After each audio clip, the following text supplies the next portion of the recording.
അച്ഛന് സംഭവിച്ചത് ഇനി ആർക്കും സംഭവിക്കരുത്. ചികിത്സാ പിഴവിനെ തുടർന്ന് അച്ഛനെ നഷ്ടമായ മകൾ ഖാനയുടെ വാക്കുകളിൽ വേദന നിറയുന്നു. നാദാപുരം താലൂക്ക് ആശുപത്രിയിൽ ചികിത്സാ പിഴവ് ആരോപണമുയർന്ന കല്ലാച്ചി വിഷ്ണുമംഗലത്തെ തെക്കേ മീത്തലേക്കണ്ടിയിൽ ചന്ദ്രനാണ് ബുധനാഴ്ച പുലർച്ചെ കോഴിക്കോട് മെഡിക്കൽ കോളേജ് ആശുപത്രിയിൽ മരണപ്പെട്ടത്. കഴിഞ്ഞ മാസം 22 മുതൽ നാദാപുരം ഗവൺമെന്റ് താലൂക്ക് ആശുപത്രിയിൽ ചന്ദ്രൻ ചികിത്സയിലായിരുന്നു. കോഴിക്കോട് മെഡിക്കൽ കോളേജിലെ ചികിത്സയ്ക്ക് ശേഷമാണ് 22-ന് മെഡിക്കൽ കോളേജ് അധികൃതരുടെ നിർദ്ദേശപ്രകാരം ഇയാളെ നാദാപുരത്ത് ചികിത്സയ്ക്ക് പ്രവേശിപ്പിച്ചത്. ചികിത്സയ്ക്കിടെ മറ്റൊരു രോഗിക്ക് നൽകേണ്ട മരുന്ന് മരണപ്പെട്ട ചന്ദ്രന് നൽകിയെന്നാണ് ബന്ധുക്കളുടെ പരാതി. അബോധാവസ്ഥയിലായ ചന്ദ്രനെ 26-ന് വീണ്ടും കോഴിക്കോട് മെഡിക്കൽ കോളേജിലേക്ക് മാറ്റുകയായിരുന്നു. അച്ഛന് ഫുഡ് കഴിക്കാനുള്ള ബുദ്ധിമുട്ടായിട്ടായിരുന്നു നാദാപുരം ഗവൺമെന്റ് ഹോസ്പിറ്റലിൽ കൊണ്ടുപോയത്. അവിടുന്ന് ഡ്രിപ്പ് കാര്യങ്ങളൊക്കെ ഞങ്ങൾ ചൊവ്വാഴ്ച അഡ്മിറ്റ് ആയി. ഡ്രിപ്പ് കാര്യങ്ങളൊക്കെ ഇട്ട് വെള്ളിയാഴ്ച ആകുമ്പോഴേക്ക് അച്ഛൻ ബാക്ക് ടു നോർമലിലേക്ക് വന്നു. കുറച്ച് ഫുഡ് കഴിക്കാൻ തുടങ്ങി, വെള്ളമൊക്കെ കുടിക്കാൻ തുടങ്ങി. അപ്പോഴേക്ക് ശനിയാഴ്ച ഉറക്ക ഗുളിക കൊടുത്തു.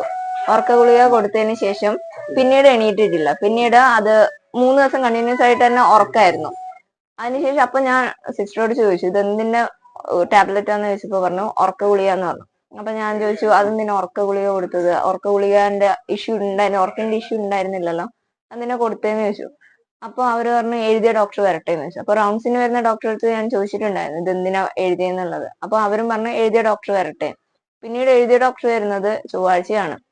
അപ്പൊ ഡോക്ടറോട് ഞാൻ ചോദിച്ചു അതിന്റെ റീസൺ എന്തായിരുന്നു ഉറക്ക ഗുളിക എഴുതാനുള്ളത്. അപ്പൊ ഡോക്ടർ ഒരു റീസൺ ഒന്നും പറയുന്നില്ല.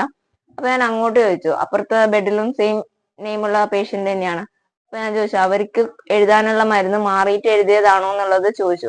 അപ്പൊ ഡോക്ടർ അതിന് ഒരു ആൻസർ പറഞ്ഞില്ല. അതിന് ആൻസർ പറയുന്നതിന് പകരം എന്റെ മുന്നിൽ വെച്ചിട്ട് തന്നെ അച്ഛന്റെ ക്യാഷ് ഷീറ്റിലെ ആ ഒരു എഴുതിയ ടാബ്ലറ്റ് അത് അവര് വെട്ടിക്കളഞ്ഞു. എന്നിട്ട് അപ്പോഴേക്ക് അച്ഛന് കുറച്ച് സീരിയസ് ആയി. അപ്പൊ അവര് അവിടുന്ന് വേറെ കൊണ്ടുപോകണമെന്ന് പറഞ്ഞു. അങ്ങനെ ഞങ്ങള് കോഴിക്കോട് മെഡിക്കൽ കോളേജിൽ പോയി. അവിടുന്ന് ടെസ്റ്റ് കാര്യങ്ങളൊക്കെ ചെയ്തപ്പോ അച്ഛന് ന്യൂമോണിയ ഉണ്ട് എന്ന് പറഞ്ഞു. അപ്പൊ പിന്നെ അവിടുന്ന് അതിന്റെ ട്രീറ്റ്മെന്റ് തുടങ്ങി. അപ്പോഴേക്കും ആള് നല്ല ടയർഡായിരുന്നു. പിന്നീട് ഇന്നലെ ആകുമ്പോഴേക്ക് അത് കഴിഞ്ഞു. ബന്ധുക്കൾ മരുന്ന് മാറിയെന്ന് ആരോപിച്ച് താലൂക്ക് ആശുപത്രി സൂപ്രണ്ടിന് പരാതിയും നൽകി.